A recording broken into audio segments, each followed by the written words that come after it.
నమస్కారం శ్రీరామ జయమమ్మ. నమస్కారం గురుగారు. చాలా మందికి ఉన్న సమస్య పంటలు అనేవి మనకి వేసాము కానీ అవి మనం అనుకున్నంత లాభాలు అనేవి రాలేదు అని చెప్పేసి చాలామంది అంటూ ఉంటారు. ఇలా జరగడానికి ఏమైనా కారణాలు ఉంటాయా? మనం అనుకున్నంత పెట్టుబడి అన్నీ పెడతాము కానీ మనం అనుకున్నంత రాబడి అయితే మనకు రాదు. కానీ దీనికి నివారణ చేయడానికి ఏదైనా మంత్రాలు అనేవి ఉన్నాయా? మనం పెట్టిన పెట్టుబడి కంటే మనకి రాబడి ఎక్కువ రావడానికి, పంటలు మంచిగా ఉండడానికి ఏమైనా మంత్రాలు అనేవి ఉన్నాయా?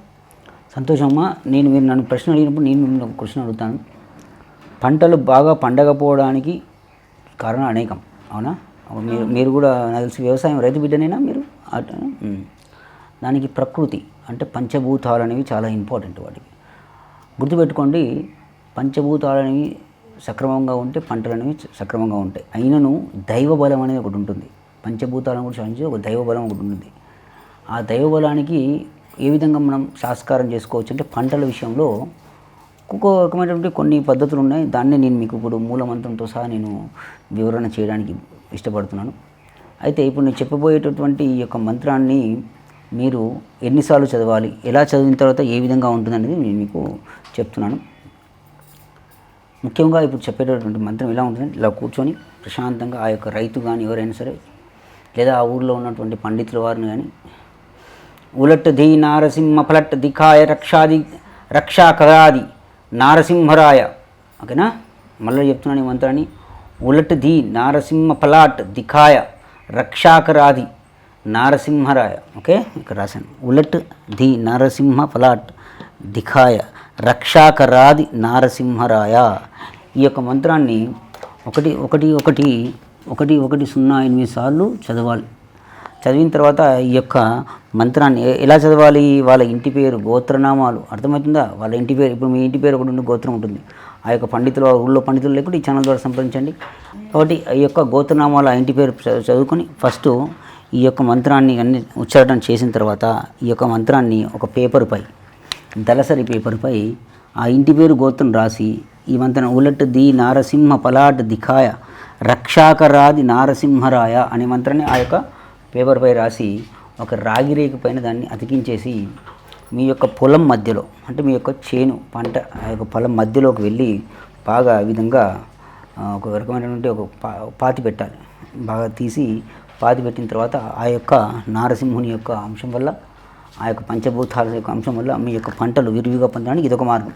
తర్వాత ఇంకొక మూలమంత్రం కూడా ఉంటుంది. ఓం నమో భగవైత్యై ధరణ్యై ధరణీధర్ స్వాహ అని ఉంటుంది. ఆ మంత్రాన్ని కూడా నేను మీకు ఇక్కడ రాస్తాను. గురుగారు, మనం ఇప్పుడు ఒక మంత్రాన్ని అయితే చూసాము, మీరు చెప్పారు ఇక్కడ బోర్డు మీద కూడా చూపించి మాకు. ఆ మంత్రం మనం పాతి పెట్టాలన్నారు కదా, అది ఏ వారమైనా చేయొచ్చా లేకుంటే ఎప్పుడైనా మనం చేయొచ్చు అంటారా? దానికి సాధకుడు అనేవాడు ఏ వారం ప్రారంభం చేసుకోవచ్చు. మంచి ప్రశ్న అడిగావు. అట్లాంటిది నియమాలంటే ఏమీ లేవు. పంట వేసిన తర్వాత పంట వచ్చే లోపల కూడా చేసుకోవచ్చు. దానికి ఎట్లాంటివి ఏం లేదు. తర్వాత మీరు ఇంతకుముందు చెప్తూ ఉన్నాను, నేను ఇంకొక విధానం మంత్రం కూడా ఇస్తానని చెప్తూనే ఉన్నాను. మీరు మధ్యలో మళ్ళీ ప్రశ్న వేశారు కాబట్టి చెప్తున్నాను. ఇప్పుడు ఈ యొక్క మంత్రాన్ని ఎలా అంటే ఓం నమో భగవత్యై ధరణ్యై ధరణీధర్ స్వాహ అని చెప్పాను. ఇక్కడ రాశాను ఈ మంత్రాన్ని.